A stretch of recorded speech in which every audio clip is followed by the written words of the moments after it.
Hi, this is Joanne Goldblum. Welcome to our first webinar of the National Diaper Bank Network. First, we'd like to thank Huggies Every Little Bottom, our founding sponsor. And I'd like to introduce Alison Weir, our Director of Programs. Hello. Today we're going to discuss the first steps of starting a diaper bank. We know that several of you are already running successful diaper banks, and some of this material may seem quite basic, but we hope not too much so. For the ease of flow of the webinar, we will take questions at the end of the presentation. Please email any questions you have to info@diaperbanknetwork.org or use the raise hand function. In starting a diaper bank, you're joining a growing movement. As the use of disposable diapers has become more common and more mothers work outside the home, thus relying on disposable diapers, the fact that many families cannot afford diapers has become more apparent. The Diaper Bank in southern Arizona was founded to address the need on the model of food banks, donating diapers to local agencies, which would then distribute them to individuals. In doing so, the Diaper Bank of southern Arizona kicked off a movement, and diaper banks started popping up from coast to coast. Joanne founded the Diaper Bank here in New Haven in 2004, which has since grown into the largest diaper bank in the country. The media took notice of the work Joanne and many other diaper bank founders in 2008 and 2009, inspiring still more people to start diaper banks. Joanne and I, along with Professor Judith Resnick of the Yale Law School, hosted the first National Symposium on Diaper Need here in New Haven at the Yale Law School in April 2010. We gathered people from medicine, law, social services, government agencies, child advocacy, women's advocacy, and other fields to discuss diaper need and the possible policy solutions. The range of people who came just underscored the importance of diapers to daily life in America. In 2010, Huggies stepped up to the plate as a corporate angel to the cause and established the Every Little Bottom program, which not only distributed a huge number of diapers to diaper banks throughout the country, but also sponsored research that helped characterize diaper need in America. The Every Little Bottom study is a useful resource for describing the impact of diaper need on parents and families. In 2010, Huggies became the founding sponsor of the National Diaper Bank Network with the goal of helping establish diaper banks throughout the country. And here we are today. The first step in starting a diaper bank is explaining to other people why a diaper bank is needed. We use the term diaper need to describe the fact that there are people in this country who need to wear diapers, yet they or their caregivers cannot afford to provide them in sufficient numbers.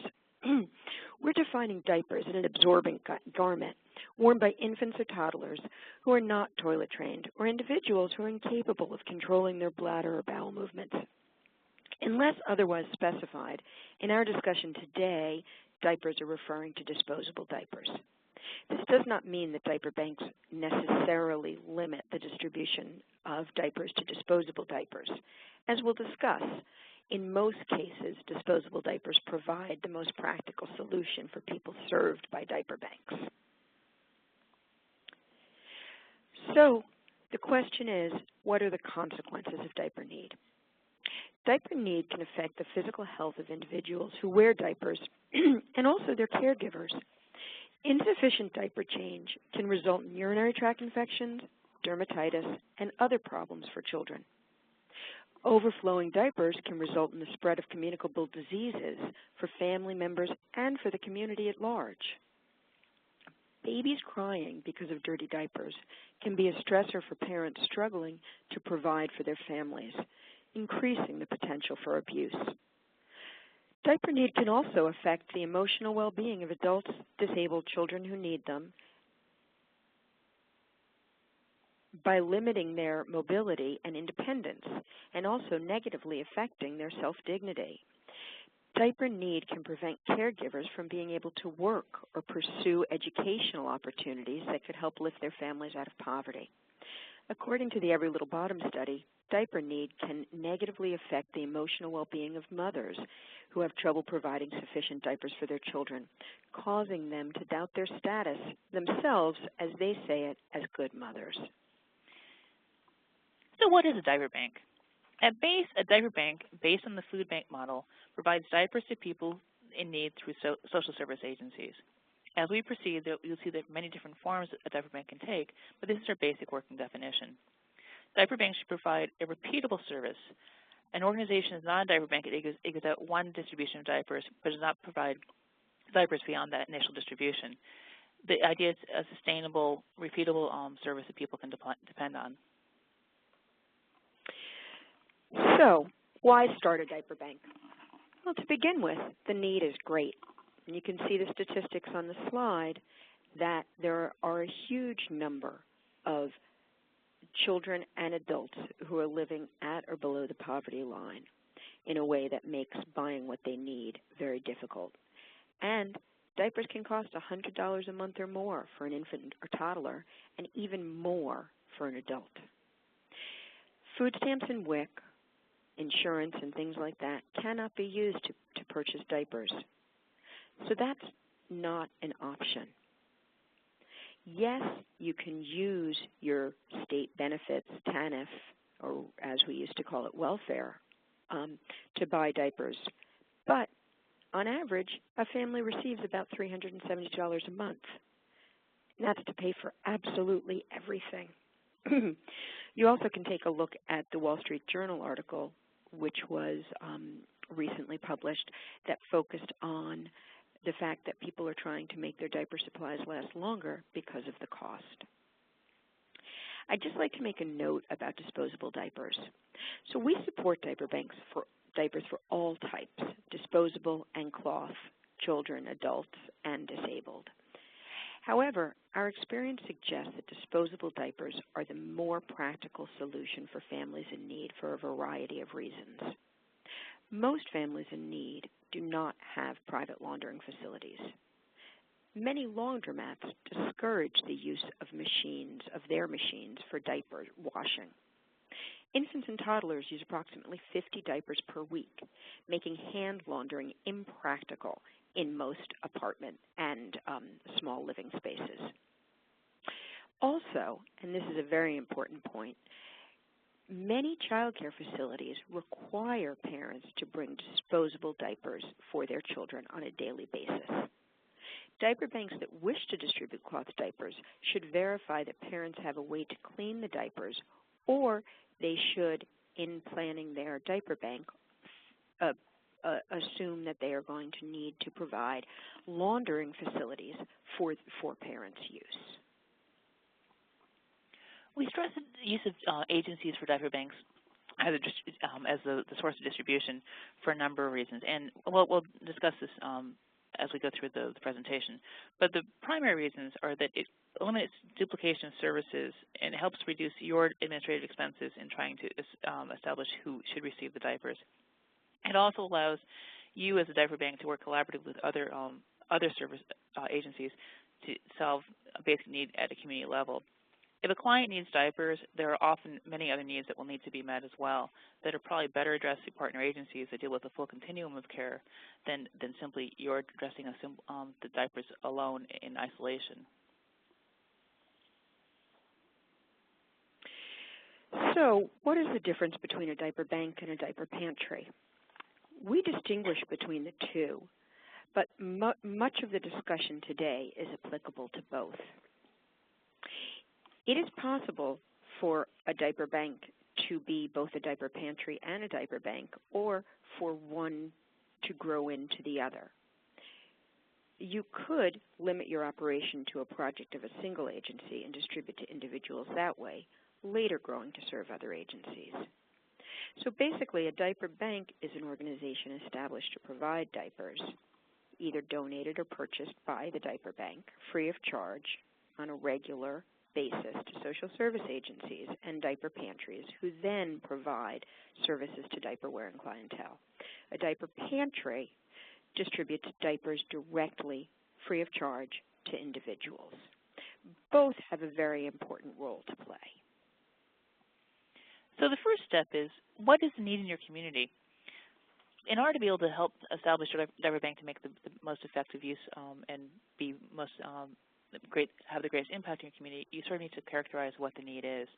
And the best way to do that is to contact your local service agencies who you think might have clients who need diapers.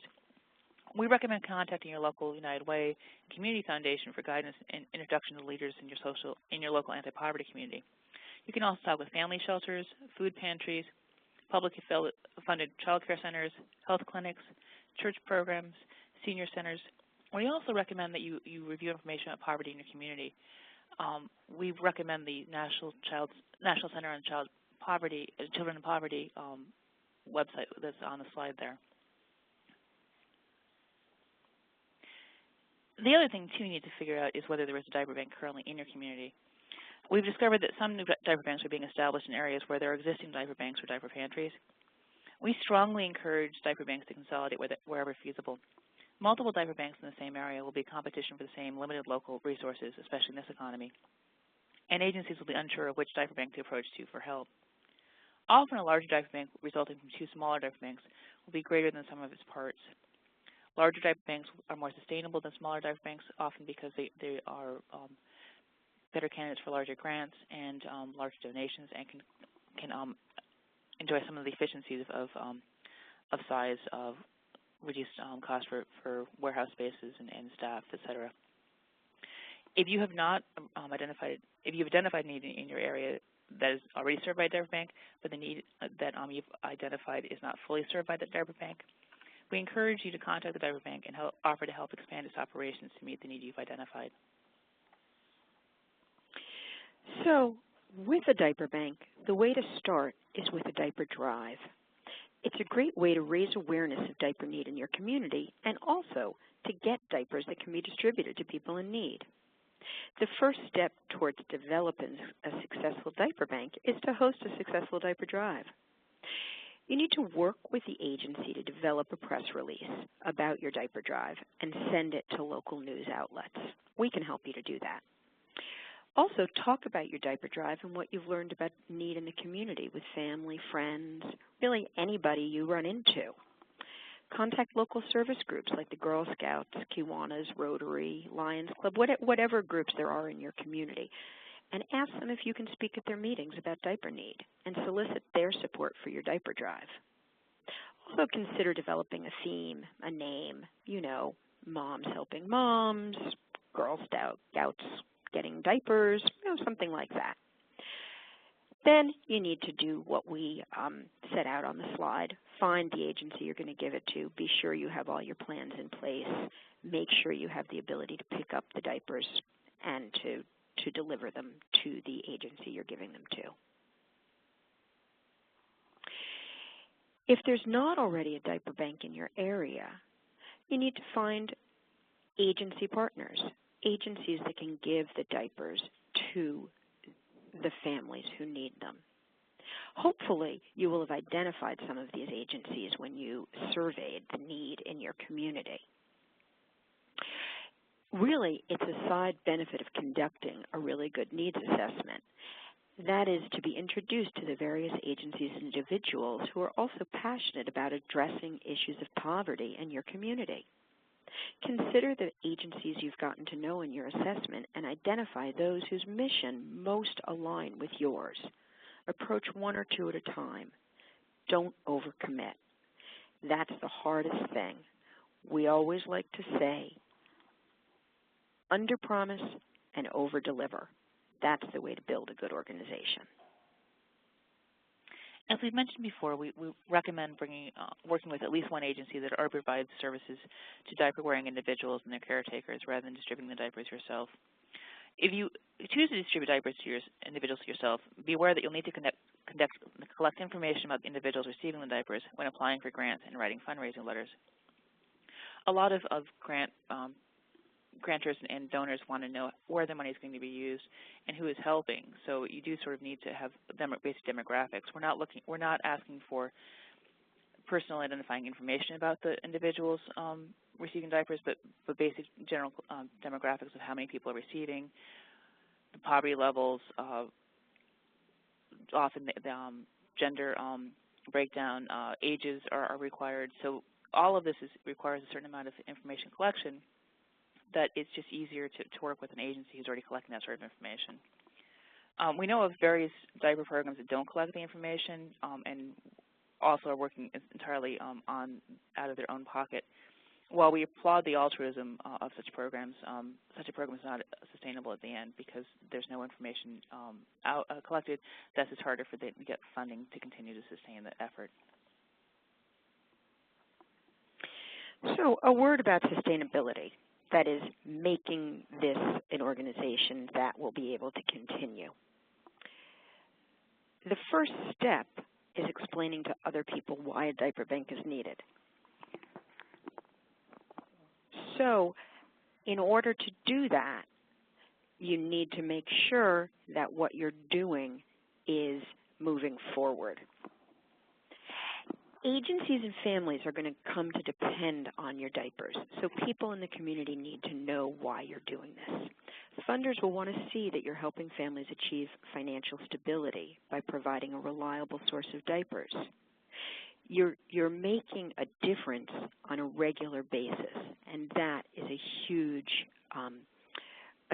help to people and a great way for foundations and donors to understand your work. Base the size of your diaper bank on the number of diapers you can reliably supply each month. We know from personal experience and from talking to lots of other diaper banks that people start giving out a lot more diapers at the beginning and then have to pull back. If you have greater capacity as time goes by, you can add agencies later. It's always easier to do that than to tell people they can't get what they've come to expect and need. Indeed, sustainability is why data matters. We've talked with a lot of people who want to just be able to help people and sort of get going and distributing diapers quickly, but without worrying about collecting information. But the problem you'll have is that it's great, but it's a short-term system if you do it that way. Donors and agencies will be more responsive to a program that carefully tracks where the diapers are coming from, where they go, and how they're distributed. The IRS may also audit your records to verify the organization's activities are consistent with your stated purposes, and may revoke your tax-exempt status if they can't find proof that they are indeed. So you really do need the agency's help in collecting this information. You will also need to, people will also like to know where the money's making a difference. And it helps to have information about the people you've helped. Have real human interest stories are often a great way of raising the awareness, personalizing the need, and also generating funds. If you're starting a diaper bank as a project and agency you're currently associated with, please be sure to keep the records regarding the diaper distribution apart from the agency's other services, because it also makes it easier to get grant funding for the diaper distribution separately, and to show that you're making a difference on top of what the agency is currently doing. We've heard of program abuse in certain diaper distribution programs that do not collect information about the recipients, and so this is another safeguard against that. Accurate, comprehensive information is also a vital tool for program evaluation and planning, and some donors like to know exactly the extent of their participation and how it compares to that of other donors. And a lot of for the sake of planning and budgeting, agencies will need to keep track of the diapers that are donated. So they'll need to be able to collect your records. So for all these reasons, data really does matter. I know people want to get started and just sort of give out diapers, but it's best to have a system that will collect the information, and even better to work with an agency that's already collecting that information. So once you've established that there's a need for a diaper bank, and there's not already a diaper bank in your area, it's time to start forming an organization. Look to your friends, the people you've met during your assessment of the local need, local poverty activists, and local professional firms such as law firms and accounting firms that might be willing to offer services on a pro bono basis. In the early stages, you need help with all aspects of the business, from organizing diaper drives, transporting the diapers, drafting press releases, setting up the organization, including drafting bylaws, setting up and implementing your financial management systems. There are all sorts of different things, elements of a business starting, because you're starting up a business from the ground up. It's a nonprofit business, but still it's a business, and you'll have all these things you need to worry about. Find people with business experience, startup experience, professional experience, and most of all, time to work. It's not necessary for everyone to possess, for every individual to possess all these skills, but try to cover the basic skill set of law, finance, logistics, administration, communications, and fundraising. You'll also want to identify your name and your mission statement. A name helps defines a new program. The name it adopts will be the label by which the community recognizes the program and interprets its effort. So you want a name that is simple, easy to remember, and make sure that there's no other organization or business in the area with the same or similar name. If you use the phrase diaper bank in your name, make sure to add some other modifier to distinguish it from other diaper banks. So if you're using a geographical place name in your description, in your name, make sure you describe your location accurately.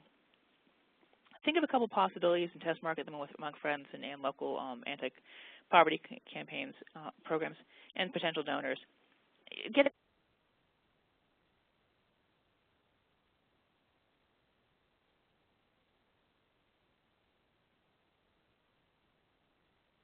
thinking outside of praise to convey the information you wanted it to.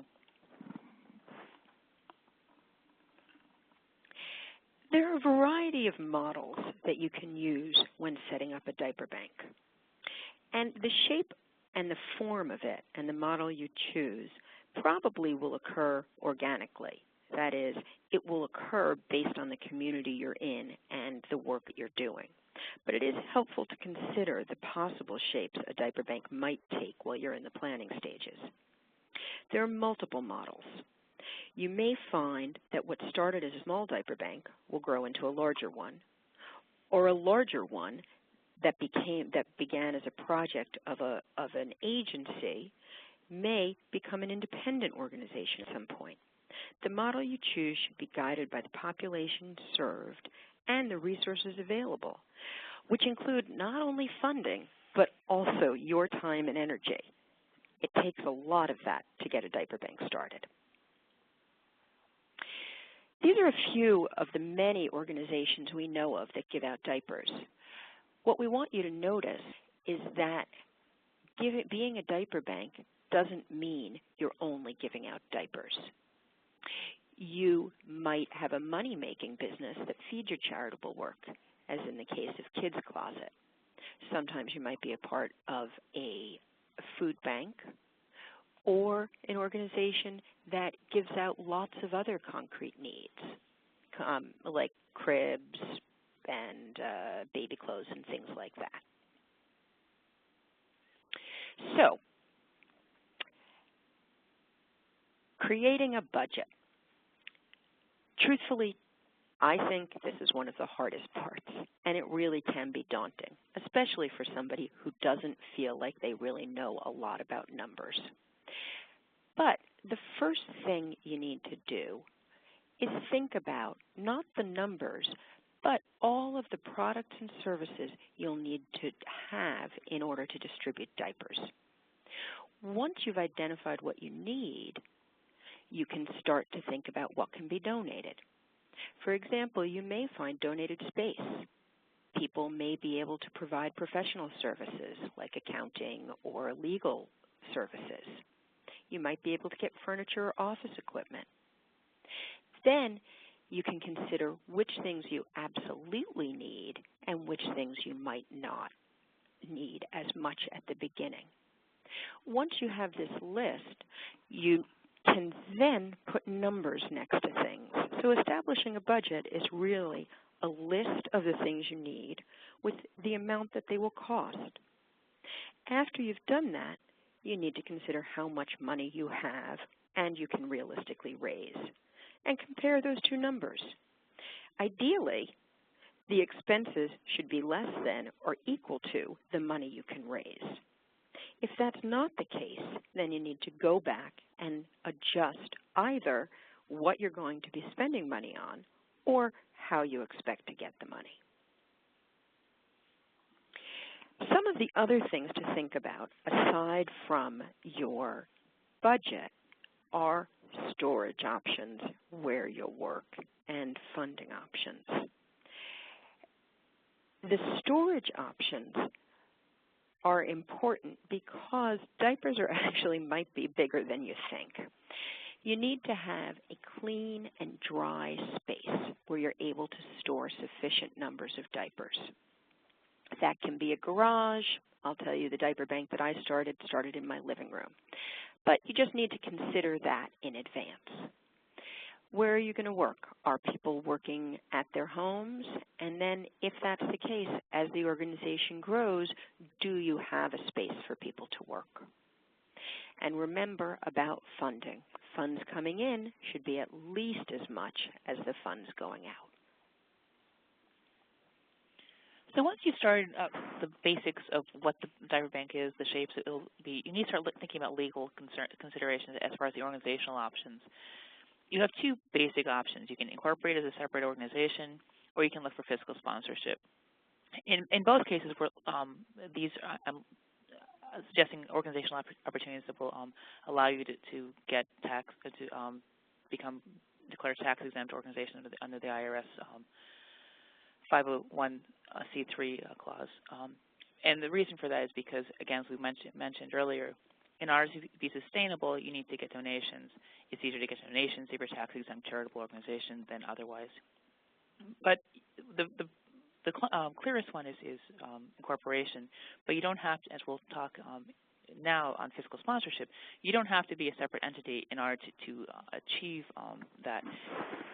What a fiscal sponsorship is an existing organization agrees to serve as the administrative sponsor for the startup project, your diaper bank.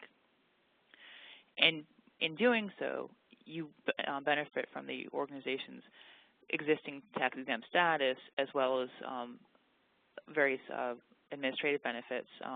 You are subject to the oversight by the sponsor. When you're considering fiscal sponsorship, think of the following questions. Look for a fiscal sponsor that has a good mission fit. So food banks are a good opportunity, maybe a health center. If you're looking only at adult diapers, perhaps at an organization that serves senior citizens. Also check out the cost of working with the fiscal sponsor. Often fiscal sponsors will charge a 10% of yearly income, but it might charge more if you expect to have a lot of government grants will need to be audited, or they're reimbursable grants, meaning the project must then spend money and get reimbursed by the grantor. And many government grants are audited by grantor agencies each year. Look for active sponsorship, not just a pass-through, because that's illegal. An active sponsor will provide fiscal and financial and programmatic oversight, and may even provide educational opportunities and networking events for you to grow as an organization. Does the sponsor follow best practices? Does it provide regular financial reports, a written contract? Check out the industry's comprehensive guidelines, which is available on the TIDES network, which is www.tides.org website, and they also post a national network of fiscal sponsorship sponsors on that website. We recommend, to take a look at Gregory L. Coven's Fiscal Sponsorship, 6 Ways to Do It Right, as a good resource.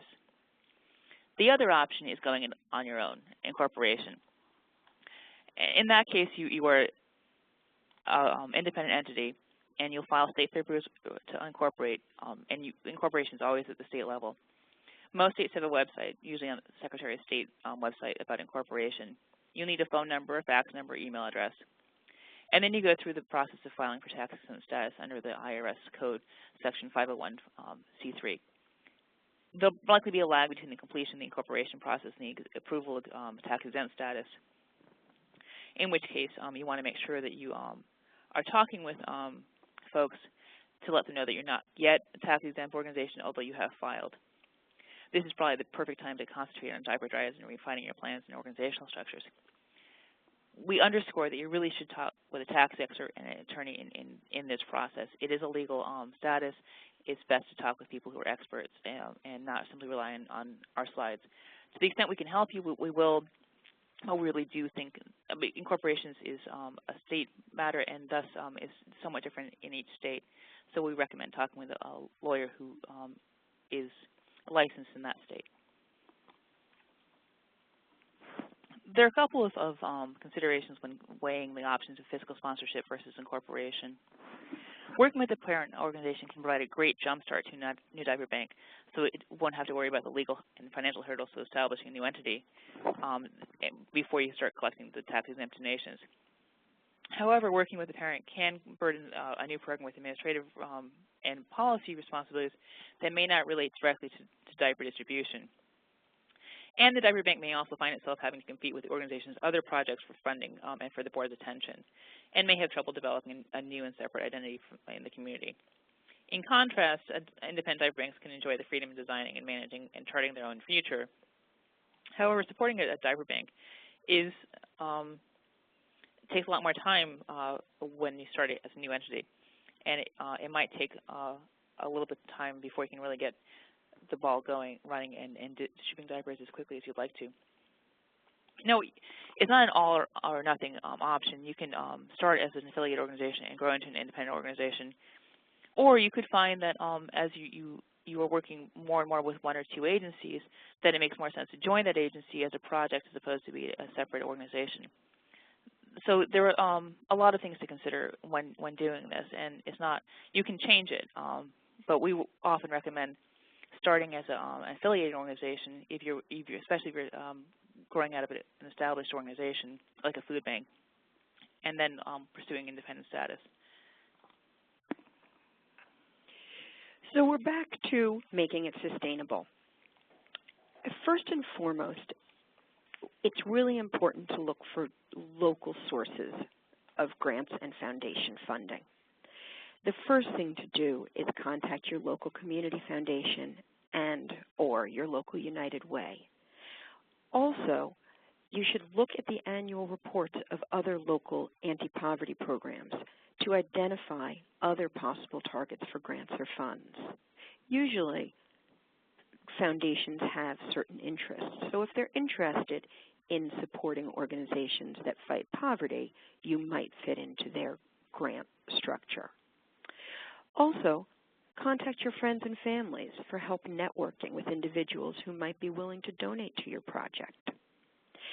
We will stress again that it is more reasonable to expect to get local funders. Going for regional and national grants is very, very difficult, and they rarely, even if you fit into their mission, are interested in supporting a local organization. And I will say we know that from experience. It's really important to ask all of the organizations you have contact with to host diaper drives, to ask you to come and speak, to talk about the issue. And the truth is, you really never know who might be interested in what you're doing. And then collect information about the people your diaper bank helps in order to tell their stories and personalize the issue. Again, as Alison mentioned earlier, we're not talking about identifying information, not names or anything like that, but the stories. And you will have a lot of them. People will call you and tell you things about how diaper need is impacting their lives. And being able to pass that along to your donors will help them to understand why they should support you. So this all goes back to the same thing, awareness and diaper need. The most important part of this work is raising awareness about diaper need. The rest flows from that. You can't get diapers or funds to supply diapers without people understanding the issue. People will only donate if they understand that this is a real problem.